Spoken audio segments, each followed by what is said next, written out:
Here is the new offense we are going to add to what we currently do.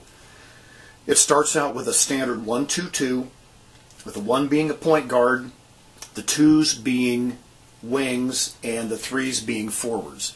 I know we don't generally have forwards, and we don't think of ourselves as that, but we need to have something a little different than what we've been doing. So we're going to say, in this case, we're going to start out in a standard 1-2-2.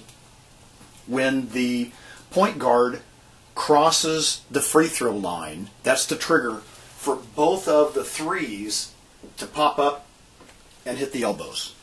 So when the point guard crosses the free throw line, the half court line, both of the 3s pop up, and the point guard is going to hit one of them. And this timing is crucial.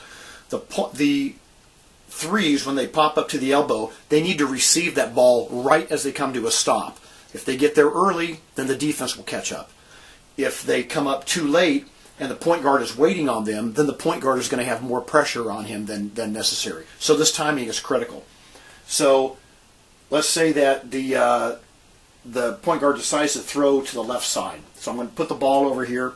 So the first thing that happens is the opposite 3 goes down and sets up. He's going to be used a little bit later on. So now 5 options. 5 options on this. Option number 1, as soon as this forward at the elbow receives the ball, it's a trigger for this 2 to kick to the basket. The 3 should receive the ball and immediately turn with a pivot and see whether he can hit the 2 as the 2 flies. If that's the case, the 2 can do a layup or can pull up to do a set shot. That's option 1. If 2 does not get it, 2 can clear out over here and set up for a future option. Option number 2, the point guard can swing right by the 3 and take a handoff, or can swing a little bit wider and get a pass. Again, for a layup or for a set shot, whichever the defense allows for. That's option number 2. If the point guard does not get the ball, point guard sets up down here for, again, a future option. Option number 3, this forward dribbles across the free throw line and sets up right here with the ball. In doing so, as soon as that forward starts to cut across the lane, this 2 cuts this way. Now that's the trigger. When the 3 starts to dribble across, that's the trigger for the 2, but the 2 cannot come any sooner. If the 2 does, 2 is going to be coming in too early, possibly when the 1 still might be getting a pass, and all that's going to do is bring in more defense and clog up the lane. So this 2 waits until this 3 starts to dribble across. This 2 then either can take a handoff from the 3, or can swing a little bit wider and then get a dump over the top pass, and then can either do a layup or a set shot.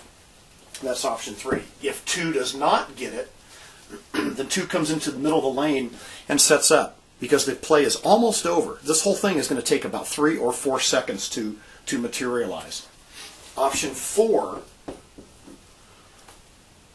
the forward who has the ball at the elbow, somewhere around here at the elbow, can hit number 2. Number 2 will now have the ball and can do shot, drive, or pass in. Right? So can do a shot from here, can do a drive in, can pass into this 3, can pass right back to that 3.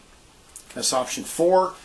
And if that doesn't happen, and the 3 still has the ball here, option number 5 is this 3 can cut in, come down squat, stick his or her butt into the defensive player, and get down low and receive a low pass or a bounce pass from this 3 into here. And then either take a shot, do a one-step layup, or dump the ball off to any of these other teammates that are close by.